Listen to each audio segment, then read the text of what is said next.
l'inconnu de l'abstention. Oui, plutôt.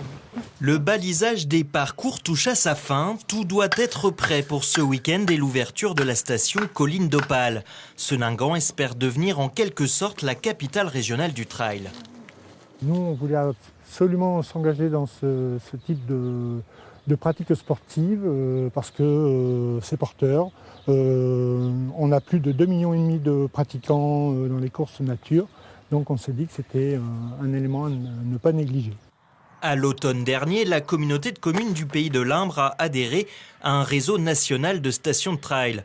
Le concept s'inspire des pistes de ski avec un code couleur en fonction de la distance et du dénivelé. Ça permet à des coureurs confirmés de partir éventuellement tout de suite sur des parcours longs noirs qui font des dénivelés à peu près de 900 à 1000 mètres sur des distances de 43 km pour le plus grand et accessible à des trailers en devenir sur des parcours d'une dizaine de kilomètres avec des dénivelés plus faibles.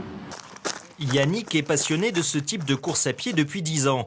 Quand il a eu vent du projet unique au nord de Paris, ce trailer n'a vu que des avantages à ce type de structure. La diversité des parcours, notamment là, ici il y a 9 parcours de 10 à 43 km, la topographie qui va de 200 à 1000 mètres de dénivelé, les parties techniques, les pierriers, les dévers. La vitesse n'est pas importante, c'est surtout d'abord le plaisir et la découverte de la région.